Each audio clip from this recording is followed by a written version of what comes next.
Dear students, मैं Sonal Meena, assistant professor geography, government college Sampau Dholpur.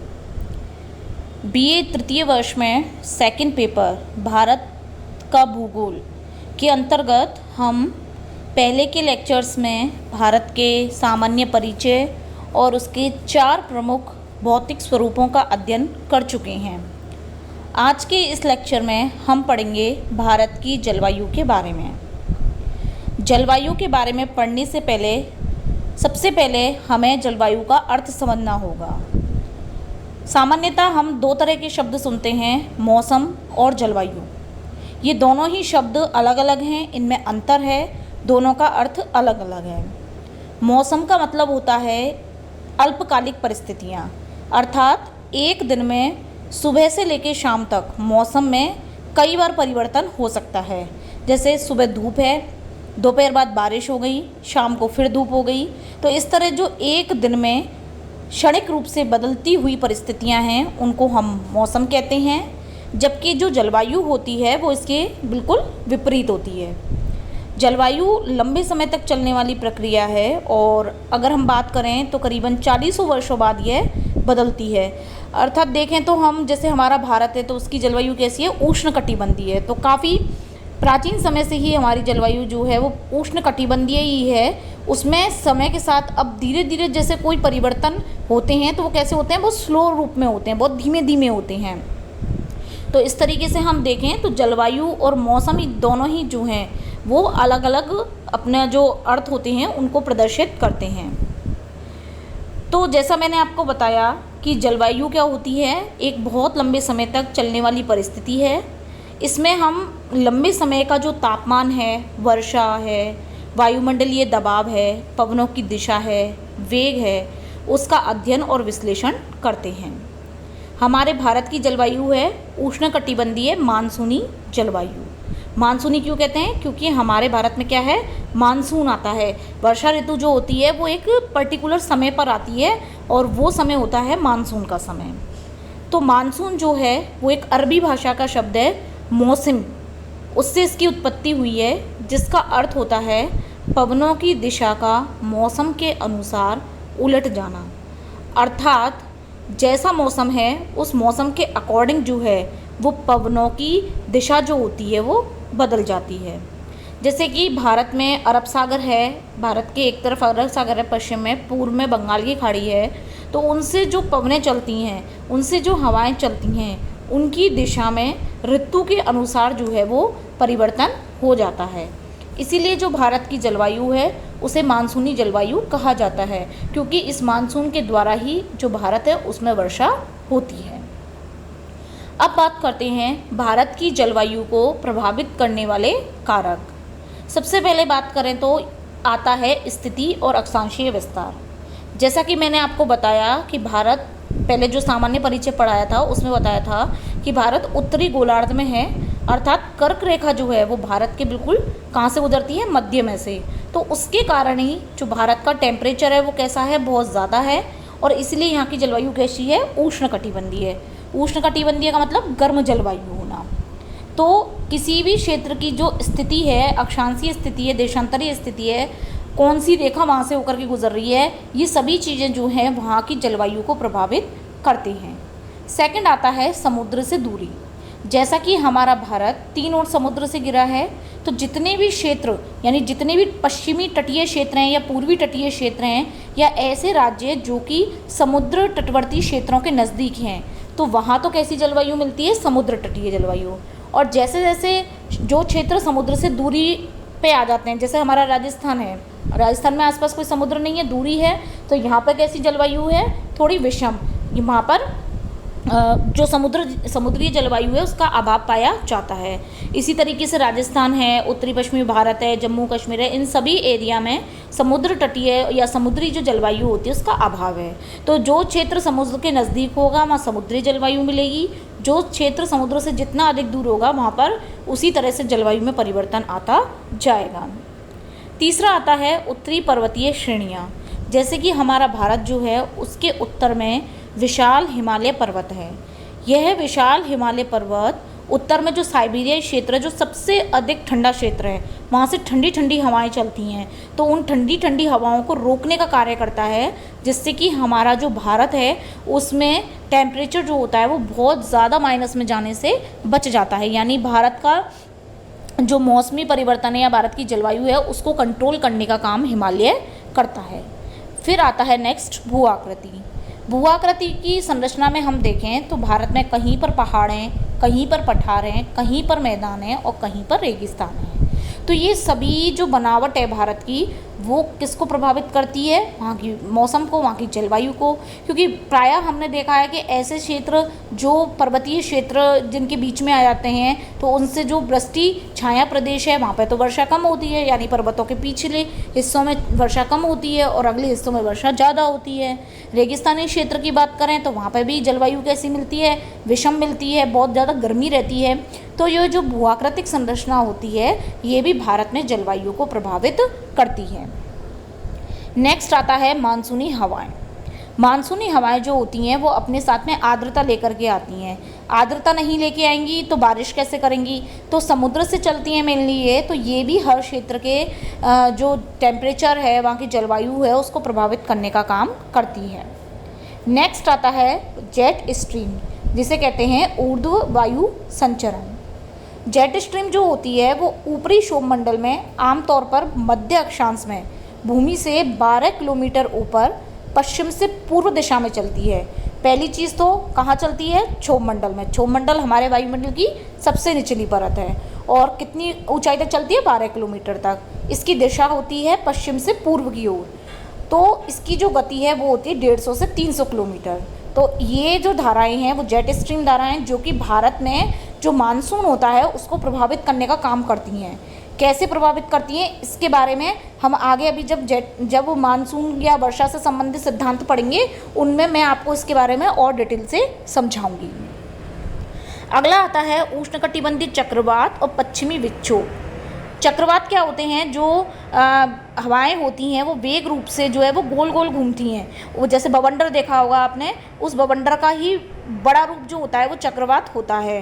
तो ये जो चक्रवात होते हैं इनका निर्माण बंगाल की खाड़ी और जो अरब सागर है ऐसे क्षेत्रों में होता है, जिसके कारण जो हमारा भारत है उसके बहुत बड़े क्षेत्र यानी आसपास के तटीय क्षेत्र जो होते हैं वो प्रभावित होते हैं। क्योंकि इन तटीय क्षेत्रों के कारण ही, तटीय क्षेत्रों पर चक्रवातों के कारण ही वर्षाएँ होती हैं। जैसे आपने देखा अभी कुछ ही समय पहले मई में या जून में तूफान आया था और एक ताउते तूफान, तो वो किसके कारण आया? चक्रवातीय दशाओं के कारण। इसके अलावा उसके बाद में यश तूफान भी आया जो कि बंगाल की खाड़ी में चक्रवातीय परिस्थितियों के कारण उसकी उत्पत्ति हुई थी। नेक्स्ट है दक्षिणी दोलन। दक्षिणी दोलन क्या होता है? जो हिंद महासागर है उस हिंद महासागर की ऊपरी सतह पर कभी कभी बहुत ज़्यादा दबाव पड़ता है, जिसके कारण जो प्रशांत महासागर है उसके ऊपर निम्न दबाव का क्षेत्र बन जाता है। तो प्रशांत महासागर के ऊपर जब उच्च दबाव का निर्माण होता है तब प्रशांत हिंद महासागर के ऊपर निम्न दबाव होता है। अर्थात दोनों में विपरीत संबंध है। यानी जब हिंद महासागर में उच्च दबाव होगा तो प्रशांत महासागर में निम्न दबाव होगा, और जब प्रशांत महासागर में उच्च दबाव होगा तो हिंद महासागर में निम्न दबाव होगा। तो दोनों ही महासागरों में जो उच्च और जो निम्न वायुदाब जैसी परिस्थितियां उत्पन्न होती हैं इसको हम दक्षिणी दोलन कहते हैं। यानी दोनों में जो अंतर संबंध है, एक में कम एक में ज़्यादा, तो वो जो है हमारा क्या कहलाता है? दक्षिणी दोलन। फिर आता है अल नीनो। अल नीनो भी क्या है? एक मौसम की स्थिति है, और अल नीनो की जो परिस्थिति है वो बहुत ज़्यादा भारत के मौसम पर प्रभाव डालती है। जब कभी समुद्र में उथल पुथल होती है जिसके कारण जो सतह का तापमान होता है, समुद्र की जो सतह है उसके जल का जो तापमान होता है वो सामान्य से बहुत ज़्यादा हो जाता है। ऐसी स्थिति में जो अल नीनो है उसकी स्थिति उत्पन्न होती है।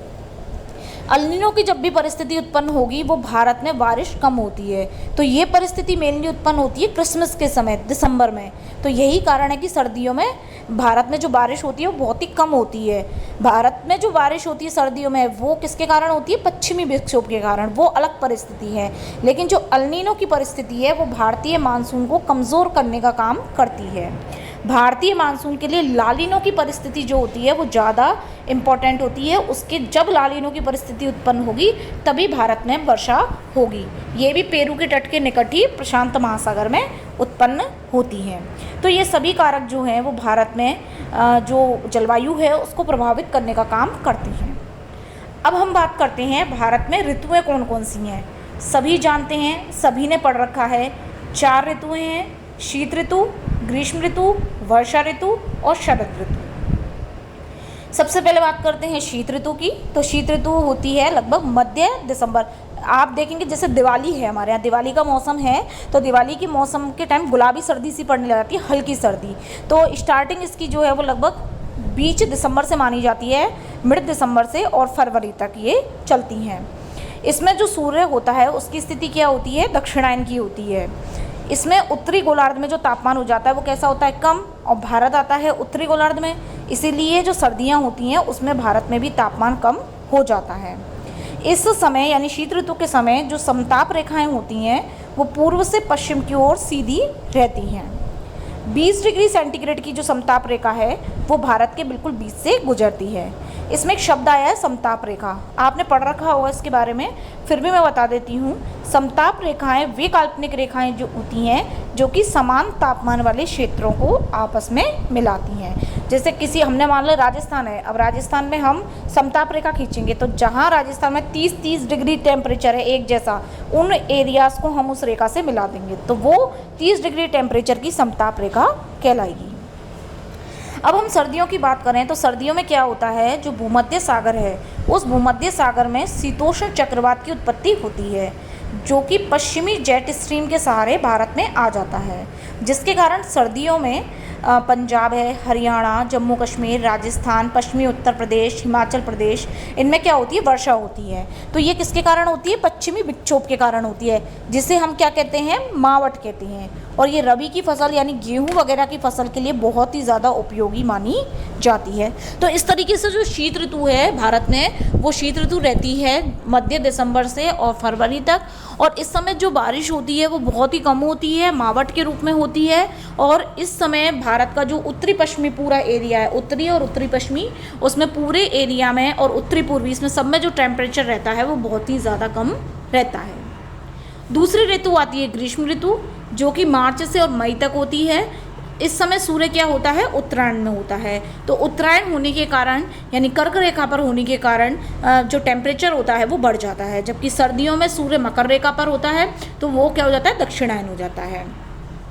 तो गर्मियों के समय में ग्रीष्म ऋतु में जो उत्तर और उत्तर पश्चिमी क्षेत्र है, यानी भारत में ये जो क्षेत्र है वो रेगिस्तानी भी क्षेत्र कहलाते हैं। इसके अलावा ये जो उत्तर पश्चिमी क्षेत्र हैं उसमें दिन में ही बहुत तेज़ धूल भरी और गर्म और शुष्क हवाएँ चलती हैं, जिनको हम क्या कहते हैं, लू कहते हैं। इस ऋतु में जो सूर्य होता है वो उत्तरायण होता है। तो उत्तरायण होने के कारण जो अंतः उष्ण कटिबंधीय अभिसरण क्षेत्र है ITCZ, वो उत्तर की ओर खिसक जाता है और जुलाई में 25 डिग्री अक्षांश रेखा को पार कर जाता है। तो ये जो गर्मियों की ऋतु होती है इनमें क्या होता है, टेम्परेचर बहुत ज़्यादा रहता है और बहुत ज़्यादा गर्मी रहती है, और सूर्य जो रहता है वो उत्तरायण की स्थिति में रहता है। इस ऋतु में कभी कभी क्या होता है, शुष्क और गर्म पवनें जो होती हैं वो समुद्री आर्द्र पवनों से मिल जाती हैं, जिनके कारण कभी कभी प्रचंड तूफानों की उत्पत्ति होती है। जैसे मैंने आपको बताया अभी ताउते तूफान आया था तो वो इसी तरह की परिस्थिति के कारण आया था। तो इनको हम कहते हैं मानसून पूर्व चक्रवात। अगर हम बात करें भारत में मानसून पूर्व चक्रवात के बारे में, तो जैसे जो ताउते तूफान आया था वो भी इसी की एक श्रेणी में आता है। इसके अलावा कुछ और तूफान भी हैं जो कि स्थानीय भाषा में अलग अलग नामों से जाने जाते हैं, और हर साल जो है वो इस तरह के चक्रवात आते हैं, जिसमें सबसे पहला है नॉर्वेस्टर। ये छोटा नागपुर के पठार पर आता है, गर्मियों में चलती हैं ये पवनें वहाँ पे। बिहार और जो झारखंड क्षेत्र है इसको प्रभावित करती हैं। जब ये छोटा नागपुर के पठार के क्षेत्र से ये पवन पूर्व की ओर आगे बढ़ती हैं तो पश्चिम बंगाल में पहुंच जाती हैं। पश्चिम बंगाल में इसे कहते हैं काल वैसाखी। अब पश्चिम बंगाल से भी आगे जाके पूर्व में असम में पहुंच जाती हैं, वहाँ पर 50 सेंटीमीटर वर्षा करती हैं, जिसके कारण जो असम में चाय की खेती होती है उसके लिए ये बारिश बहुत ही अच्छी होती है, तो इसे वहाँ पे चाय वर्षा या टी शावर कहते हैं। यानी नॉर्वेस्टर जो पवन है उसको छोटा नागपुर के पठार पर नॉर्वेस्टर कहते हैं। पश्चिम बंगाल में उसके द्वारा जो बारिश होती है उसे काल बैसाखी कहते हैं। और इसके बाद में जो असम में ये पहुंच जाती है तो इसको चाय वर्षा या टी शावर कहते हैं। अगली आती है मैंगो शावर, जो कि तमिलनाडु, केरल और आंध्र प्रदेश राज्यों में होती है। आम की फसल के लिए बहुत अच्छी होती है, इसलिए इसका नाम रखा गया है मैंगो शावर। अगली आती है चेरी ब्लॉसम, कर्नाटक राज्य में होती है। कहवा की जो फसल होती है उसके लिए बहुत अच्छी होती है, तो इसीलिए इसे चेरी ब्लॉसम या फूलों की बौछार भी कहते हैं। इसके अलावा गर्मियों में जो हमारा उत्तर भारत है उसमें विभिन्न प्रकार की जो है वो पवनें चलती हैं। और पूरे भारत में उत्तर है चाहे दक्षिण है, पूर्व पश्चिम, उसमें तरह तरह की पवनें चलती हैं और आंधियाँ आती हैं। उनके भी अलग अलग नाम हैं। जैसे कि उत्तर की ओर से जो आती हैं उनको कहते हैं उत्तरा, उत्तरार्ध, धरोद और धराऊ। दक्षिण की ओर से जो आती है वो है लकाऊ। पूर्व की ओर से जो हवाएं चलती हैं उन्हें कहते हैं पुरवैया, पुरवाई, पुरवा या आगुनी।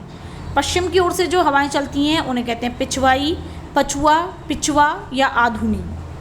अन्य बात करें तो हम उत्तर पूर्व के मध्य से जो चलती है संजेरी, पूर्व दक्षिण के मध्य से जो चलती है चीर या चील, दक्षिण पश्चिम के मध्य से जो चलती है समंदरी या समुद्री, और उत्तर पश्चिम के मध्य से जो चलती है वो है सूर्या। तो इस तरीके से ग्रीष्म ऋतु में विभिन्न प्रकार के चक्रवात और विभिन्न प्रकार की जो आंधियाँ होती हैं वो चलती हैं। नेक्स्ट आता है वर्षा ऋतु, जो हमारे इस समय चल रही है। हालांकि वर्तमान में बारिश कम है, लेकिन वो कम होना ज़्यादा होना वो उस समय की मौसमी परिस्थितियों पर डिपेंड करता है। वैसे जो वर्षा ऋतु होती है वो जून से सितंबर तक रहती है। इस समय क्या होता है, जो उत्तर पश्चिमी भारत है और जो पाकिस्तान है उसमें निम्न वायुदाब का क्षेत्र हो जाता है, क्योंकि यहाँ पर तापमान ज़्यादा होगा। वायुदाब और तापमान का विपरीत संबंध होता है। तापमान ज़्यादा होगा तो वायुदाब कम होगा, और तापमान कम होगा तो वायुदाब ज़्यादा होगा। तो जब गर्मियों में हमारे यहाँ पे क्या रहता है, टेम्परेचर बहुत ज़्यादा रहता है, जिसके कारण जो पाकिस्तान और उत्तरी पश्चिमी भारत का क्षेत्र है उसमें निम्न दाब का क्षेत्र बन जाता है। फिर जो उष्ण कटिबंधीय अभिसरण क्षेत्र है उत्तर की ओर खिसकता चला हुआ जाता है और शिवालिक के पर्वतों के निचले हिस्सों तक जाता है। ऐसा होने के कारण जो गंगा के मैदानी क्षेत्र हैं उनमें निम्न दाब का केंद्र बन जाता है, और इस दाब को भरने के लिए जो दक्षिण पूर्वी व्यापारिक पवनें हैं वो विषुवत रेखा को पार करके दक्षिणी पश्चिमी मानसूनी पवनों के रूप में भारत में प्रवेश कर जाती हैं, और इसी के कारण जो भारत है उसमें बारिश की परिस्थितियां उत्पन्न होती हैं। अब ये जो दक्षिण पश्चिमी मानसून है ये भी भारत में दो शाखाओं में आता है, एक तो अरब सागर की शाखा के रूप में, एक बंगाल की खाड़ी की शाखा के रूप में। अरब सागर की शाखा की बात करें तो भारत का जो पश्चिमी घाट है, पश्चिमी पर्वतीय घाट का जो पर्वतीय क्षेत्र है, महाराष्ट्र है, गुजरात है, मध्य प्रदेश है, हिमाचल प्रदेश है, जम्मू कश्मीर है, इनमें इसके द्वारा वर्षा होती है। और जो बंगाल की खाड़ी की शाखा है उससे उत्तरी पूर्वी भारत में, पूर्वी भारत में, उत्तर प्रदेश में, राजस्थान में, उत्तराखंड में आदि क्षेत्रों में बारिश होती है। तो इस तरीके से भारत में जो वर्षा ऋतु होती है वो दक्षिणी पश्चिमी मानसून के द्वारा होती है, जो कि दो शाखाओं में आता है, बंगाल की खाड़ी का मानसून और अरब सागर का मानसून।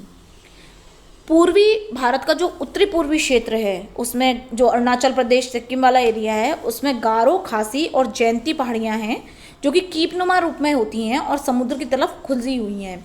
तो इसके कारण जितनी भी समुद्र से जो भी मानसून की उत्पत्ति होती है वो इन कीपनुमा जो पहाड़ियाँ हैं उनके बीच में हवाएं आकर रुक जाती हैं, जिससे इन क्षेत्रों में बहुत ज़्यादा वर्षा होती है। तो जो खासी पहाड़ी है उसके दक्षिण भाग में मौसिनराम नाम का क्षेत्र है जहाँ पर संसार की सबसे ज़्यादा बारिश होती है, सबसे ज़्यादा वर्षा वाला यह स्थान है। नेक्स्ट ऋतु आती है वो आती है शरद ऋतु। शरद ऋतु जो होती है वो बरसाती मौसम से शुष्क व शीत मौसम के मध्य का संक्रमण काल है, यानी जो गुलाबी सर्दी वाला समय है। तो लगभग सितंबर के मध्य से स्टार्ट होती है और हम बात करें तो लगभग मध्य नवंबर या दिसंबर तक, मिड दिसंबर तक इसका जो काल रहता है। अब क्या होता है, इस समय दक्षिण पश्चिम मानसून जो होता है वो लौटना स्टार्ट कर देता है। जैसे वो लौटता है तो उसके कारण तापमान और जो आर्द्रता होती है वो बहुत ज़्यादा अधिक हो जाती है। जैसे आपने देखा होगा जो सितंबर का महीना है उसे क्वार का महीना कहते हैं। क्वार की गर्मी, उमस भरी गर्मी, गंदा मौसम होता है, वो इसीलिए होता है क्योंकि उस टाइम मानसून लौट जाता है। तो इसे हम अक्टूबर हीट भी कहते हैं। जब मानसून लौटने में स्टार्ट होता है तो उस समय तापमान कैसा होता है, तेज हो जाता है, बहुत ज़्यादा बढ़ जाता है, फिर धीरे धीरे टेम्परेचर कम होने लगता है। तो सितंबर में टेम्परेचर ज़्यादा होता है, फिर धीरे धीरे अक्टूबर में, नवंबर में जाके कम होता है, और दिसंबर में फिर बहुत ज़्यादा कम हो जाता है, क्योंकि उस समय क्या होता है, वहाँ पे सर्दियाँ चालू हो जाती हैं। तो सितंबर के बीच में जो मानसूनी पवनें हैं वो पंजाब में बारिश करती हैं, और मध्य अक्टूबर तक मध्य भारत में करती हैं, और नवंबर के आरंभिक सप्ताह में बात करें हम, यानी शुरुआती समय में, तो दक्षिण भारत में बारिश होती है। तो इस तरीके से क्या होता है कि जो भारत है उसमें मानसून की विदाई लगभग नवंबर तक हो जाती है। स्टार्टिंग होती है, जैसे जून से स्टार्ट हुआ, सितंबर से लौटना स्टार्ट करता है, तो धीरे धीरे लौटते लौटते नवंबर तक ख़त्म हो जाता है। तो बिल्कुल ये समय जो होता है वो मानसून के ख़त्म होने का समय होता है। तो इसलिए हमें इसे लौटता हुआ दक्षिण पश्चिमी मानसून या लौटता मानसून कहते हैं। तो इस तरीके से हमने भारत की जलवायु कैसी है, कौन कौन से कारक उसे प्रभावित करते हैं, और कौन कौन सी ऋतुएं जो हैं वो भारत में हैं, इसके बारे में पढ़ा। अब हम आगे बात करेंगे जो मानसून है, बेसिकली मानसूनी जलवायु है, तो मेन हम मानसून के बारे में बात करेंगे। यानी भारत में जैसे दो शाखाएं हैं, अरब सागर और बंगाल की खाड़ी की, तो कैसे कैसे वो उनकी उत्पत्ति होती है, और इसकी उत्पत्ति से संबंधित कौन कौन से सिद्धांत हैं, उनके बारे में हम अपने नेक्स्ट लेक्चर में पढ़ेंगे।